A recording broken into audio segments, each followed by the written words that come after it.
how to pick the right foundation. I get asked this question a lot, especially from my clients, from my friends. I know that many girls are still struggling finding that perfect foundation, perfect formula, and for some reason it's still so hard to do it by yourself. Today I just want to share with you a few tips and tricks and also advice on how it would be easier for you to pick that one right foundation. So let's get started.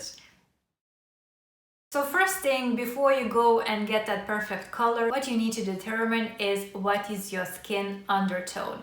This is very important because generally speaking, there's 3 undertones to each skin. So there is warm, there is cool, and there is neutral skin undertone. And all the foundations that are out there to buy, they all have different undertones in their formula. So how to know which undertone you are? So this is the trick number 1. To determine what undertone you are, you can have a look at your wrist. This is the easiest way. Have a look at your wrists and at the color of your veins. So if your vein color is mostly blue, if it's only blue, then it means you are a cool tone. You have a cool undertone. If you have green veins, then it means you are warm golden undertone. Or if you have a mixture of the blue and the green veins, it means you're neutral undertone.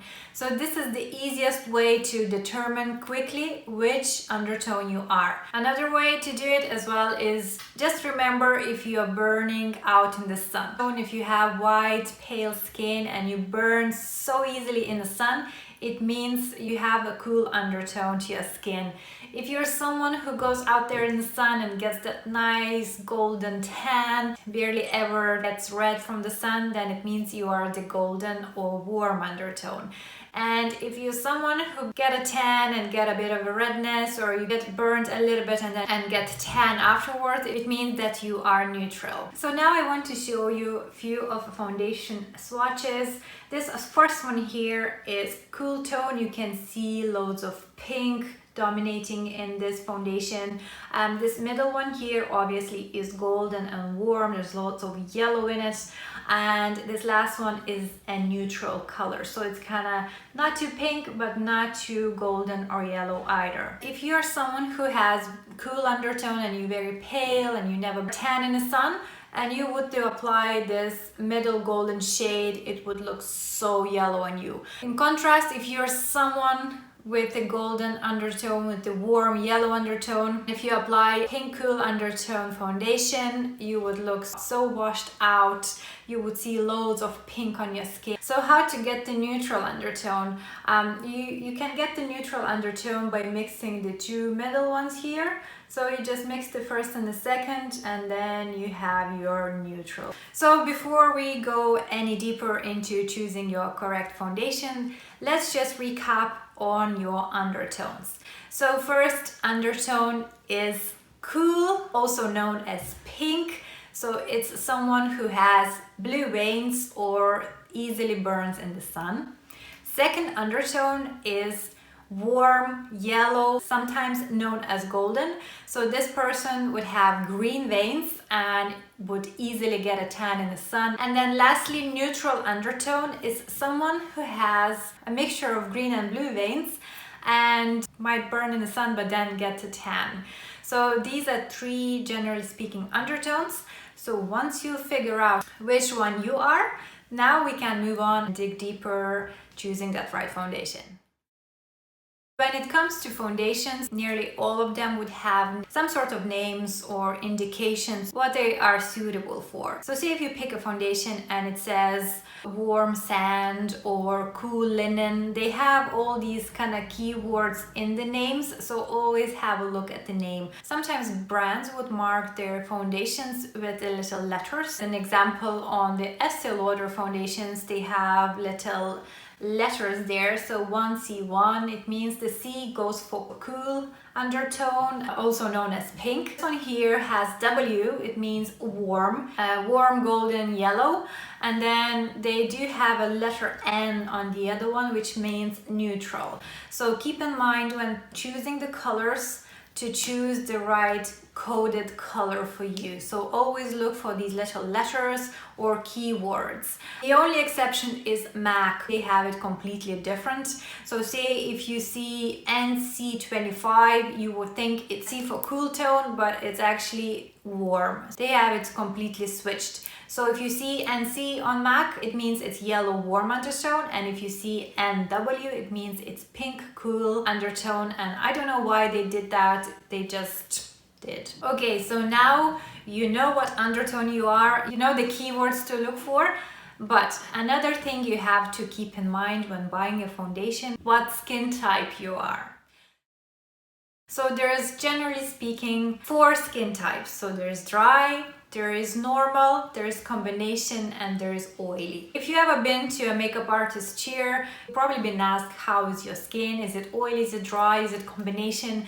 And we do ask these questions to determine which foundation to use on you, which formula to use on you, so it would last you, it will look good on you.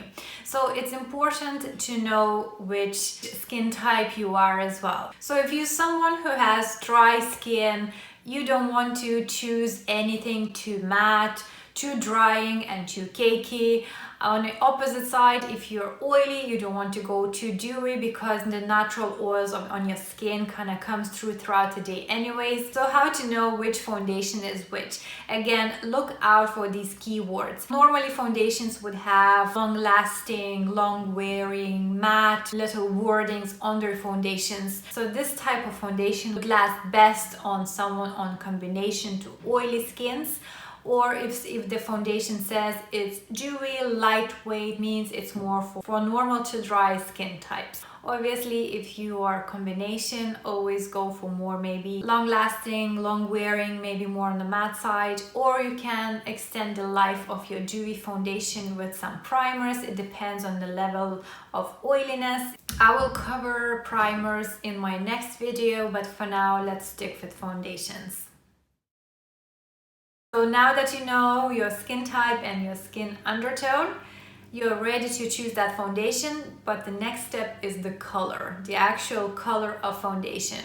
Because normally for each category, so say for fair skin girls, for light skin girls, for medium skin girls and dark skin girls, companies do make 2, 3, 4 shades depending on how big the range is. How to check if this color is for you. So what you could do a little swatch. So if you're swatching the foundation in the shop, make sure to apply it on your jawline or on your neck and go outside in the daylight and have a look in the daylight. Because if you're choosing your foundation in the artificial lighting, most of the times this affects how your color looks. I know I did that myself many times. You swatch the color, you think it's right for you, you leave the shop, next day apply the color and it's like 3 shades darker. I don't know what it is with the lighting in the big department shops, but it's not great. So if you have time, maybe choose 2, 3 or 4 swatches and just go outside and have a look in the mirror how they look in the natural daylight. And another thing is, many brands do foundations that oxidize. What I mean by saying oxidize, it means that when you apply it on your skin, the foundation changes the color. So sometimes it takes around 2 to 3, sometimes 5 minutes, and most of the times foundations which oxidizes, they go darker. So this is another thing to have in mind, and this is another thing why you should do swatches and go outside in the natural daylight, walk around with the swatch, just let that color sit. So just for you to see how this color going end up in like 10 minutes. Once you have those swatches on, have a look which foundation is nearly identical to your skin color. The one that doesn't look too yellow, too pink, the one that kind of really blends into your skin and looks like a part of your face. This would be the right foundation for you. So this was my few tips on how to pick the foundation. First thing, determine your undertone. Second, determine your skin type. Then go to that shop, check few of the foundations, do swatches, and buy that one that really suits you. Also, if you have any questions at all, or maybe I didn't mention something, please feel free to contact me. I will answer your questions, no problem, or help you if you'll need help to get that perfect foundation. I hope it was helpful. Thank you so much for watching.